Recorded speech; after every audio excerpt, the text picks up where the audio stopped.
Welcome back. Holly and I want to share with you chapter 7 of Charlotte's Web. And this chapter is called Bad News. Wilbur liked Charlotte better and better each day. Her campaign against insects seemed sensible and useful. Hardly anybody around the farm had a good word to say for a fly. Flies spent their time pestering others. The cows hated them. The horses detested them. The sheep loathed them. Mr. and Mrs. Zuckerman were always complaining about them and putting up screens. Wilbur admired the way Charlotte managed. He was particularly glad that she always put her victim to sleep before eating it. "It's real thoughtful of you to do that, Charlotte," he said. "Yes," she replied in her sweet musical voice. "I always give them an anesthetic so they won't feel pain. It's a little service I throw in." As the days went by, Wilbur grew and grew. He ate 3 big meals a day. He spent long hours lying on his side, half asleep, dreaming pleasant dreams. He enjoyed good health and he gained a lot of weight. One afternoon, when Fern was sitting on her stool, the oldest sheep walked into the barn and stopped to pay a call on Wilbur.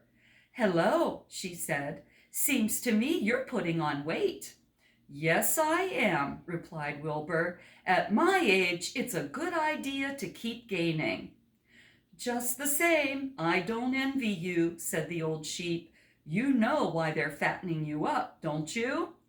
"No," said Wilbur.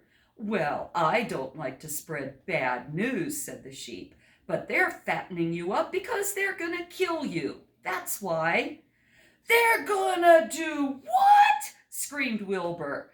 Fern grew rigid on her stool.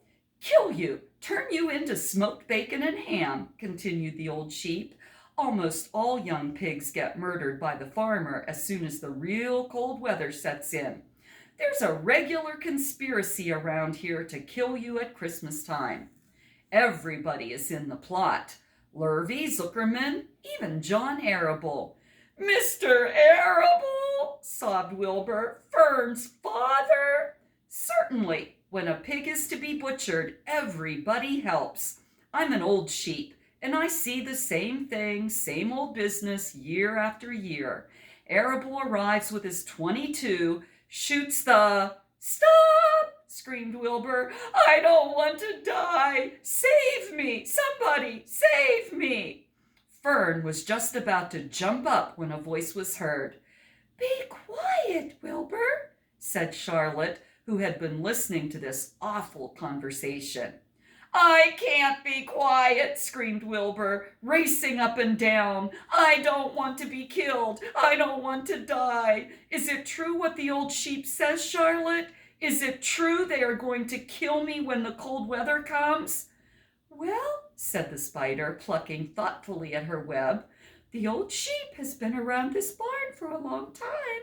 She has seen many a spring pig come and go. If she says they plan to kill you, I'm sure it's true. It's also the dirtiest trick I ever heard of. What people don't think of." Wilbur burst into tears. "I don't want to die," he moaned. "I want to stay alive right here in my comfortable manure pile with all my friends. I want to breathe the beautiful air and lie in the beautiful sun." "You're certainly making a beautiful noise," snapped the old sheep. "I don't want to die," screamed Wilbur, throwing himself to the ground. "You shall not die," said Charlotte briskly.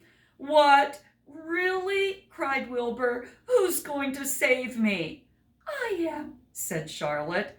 "How?" asked Wilbur.